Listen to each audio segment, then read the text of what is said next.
सुप्रभात बच्चों।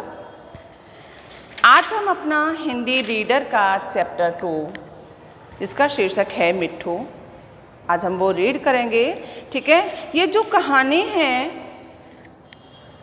जो हमारे रचनाकार मुंशी प्रेमचंद जी हैं, है ना, उनके द्वारा लिखी हुई ये कहानी है। उन्होंने बहुत सारी कहानियाँ लिखी हैं, जैसे मानसरोवर, गोदान, कर्मभूमि, गबन।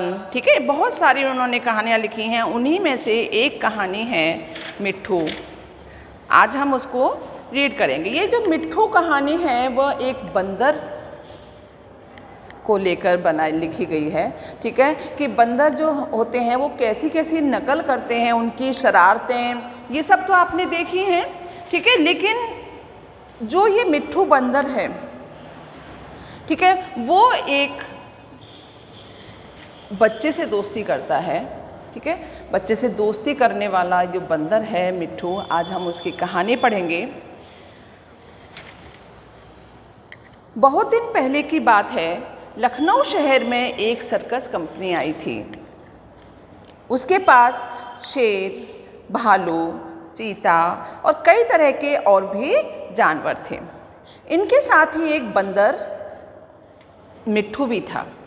उसका नाम क्या था बंदर का? मिट्ठू। एक जो लखनऊ शहर है उसमें क्या आई थी? सर्कस कंपनी आई थी, है ना। उसमें शेर, चीता, भालू, बहुत सारे जानवर थे और उनमें ही एक क्या था? एक बंदर था जिसका नाम था मिट्ठू। बच्चों के झुंड रोज इन जानवरों को देखने आया करते थे। मिट्ठू ही उन्हें सबसे प्यारा लगता। बहुत सारे बच्चे आया करते थे इन जानवरों को देखने के लिए, लेकिन सबसे प्यारा क्या लगता? मिट्ठू लगता था उन बच्चों को। उन्हीं बच्चों में गोपाल भी था। एक गोपाल नाम का बच्चा था। वह रोज आता और मिट्ठू के पास घंटों चुपचाप बैठा रहता। उसे शेर, भालू, चीता आदि से प्रेम न था। वह मिट्ठू के लिए घर से चने, मटर, केले लाता और उसे खिलाता। बहुत सारे जानवर थे, लेकिन जो गोपाल नाम का बच्चा था उसे मिट्ठू बहुत अच्छा लगा।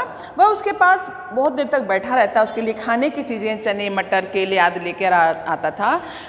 मिट्ठू भी गोपाल से इतना हिल मिल गया था कि बिना उसके खिलाए कुछ न खाता, है ना।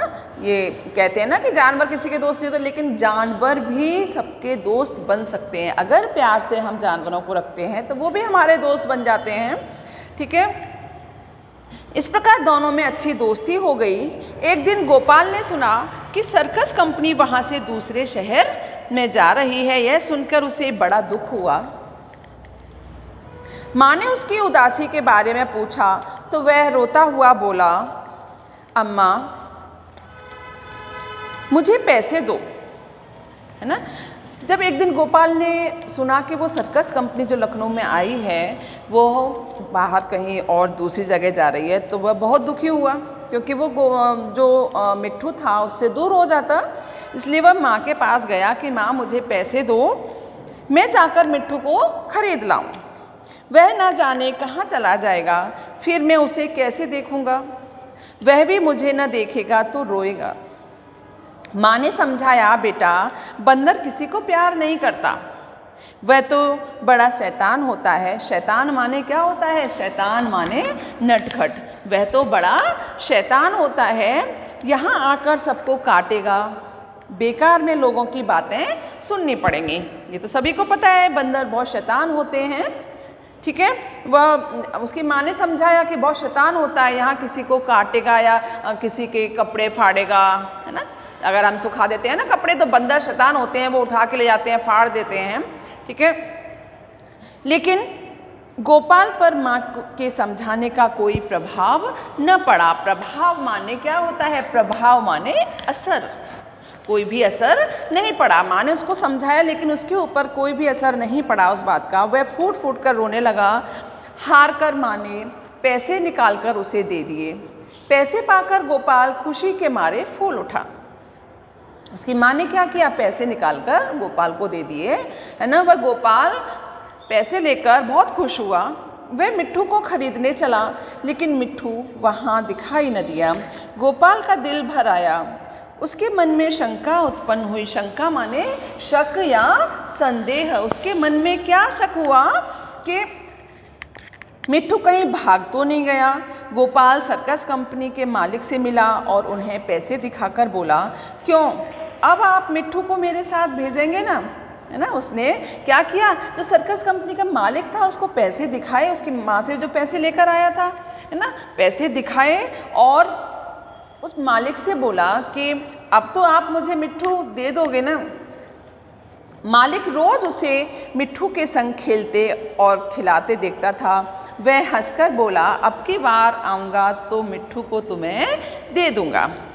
गोपाल निराश होकर चला गया और मिट्ठू को इधर उधर ढूंढने लगा। वह नहीं मिला, है ना, तो क्या करने लगा, इधर उधर उसको ढूंढने लगा। उसे ढूंढने में इतना खोया हुआ था कि उसे किसी बात की खबर न थी। उसे बिल्कुल पता न चला लगा कि वह चीते के पिंजरे के समीप जा पहुंचा था। समीप माने क्या होता है, नज़दीक।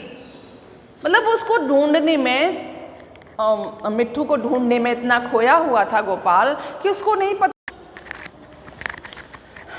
मिट्ठू को ढूंढने में इतना खोया हुआ था कि उसे पता नहीं चला कि वह कहाँ खड़ा हुआ है। वह कहाँ खड़ा था, एक चीते के पिंजरे के पास जा पहुँचा। वहाँ पिंजरे के अंदर चीता चुपचाप लेटा था। गोपाल को पिंजरे के पास देखकर उसने पंजा बाहर निकाला और वह गोपाल को पकड़ने की चेष्टा करने लगा। चेष्टा माने क्या होता है, कोशिश करने लगा। वह क्या करने लगा, चेष्टा माने कोशिश, ठीक है। वह पंजा निकालकर गोपाल को पकड़ने की कोशिश करने लगा। गोपाल तो दूसरी ओर देख रहा था। उसे पता ही न चला कि चीते का पंजा उसके हाथ के पास पहुंच गया।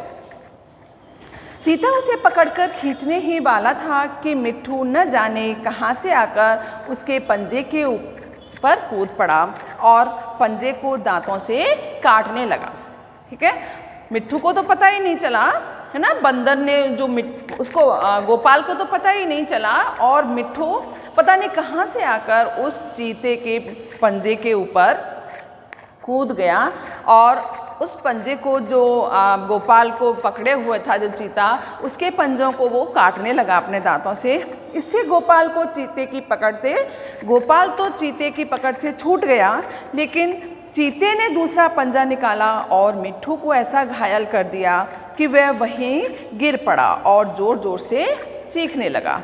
उसने क्या किया कि एक हाथ से जो चीता गोपाल को पकड़ा हुआ था, है ना, तो मिट्ठू अचानक से उसके पंजे पर कूद गया और गोपाल को उसकी पकड़ से छुड़ा दिया। लेकिन चीते ने क्या किया, दूसरे पंजे से मिट्ठू को पकड़ लिया और उसे घायल कर दिया। मिट्ठू चीखने लगा, चिल्लाने लगा और वह वहीं गिर गया। मिट्ठू की यह हालत देखकर गोपाल भी रोने लगा। दोनों का रोना सुनकर सर्कस कंपनी के कर्मचारी भागे भागे आए। उन्होंने देखा कि मिट्ठू बेहोश पड़ा है और गोपाल रो रहा है। मिट्ठू का घाव तुरंत धोया गया और उस पर दवा लगाई गई। थोड़ी देर में मिट्ठू की बेहोशी दूर हो गई। वह गोपाल की ओर प्यार भरी नज़रों से देखने लगा, जैसे कह रहा हो कि अब क्यों रोते हो, मैं तो अच्छा हो गया। कई दिनों तक मिट्ठू की मरहम पट्टी होती रही। वह बिल्कुल चंगा हो गया। चंगा हो जाना यानी ठीक हो जाना। वह मरहम पट्टी जब उसकी हुई तो वह बिल्कुल ठीक हो गया। गोपाल अब रोज आता और उसे रोटियां खिलाता। आखिर सर्कस कंपनी का शहर से चलने का दिन आया। गोपाल बहुत दुखी था। वह मिट्ठू के पिंजरे के पास खड़ा आंसू भरे नेत्रों से देख रहा था।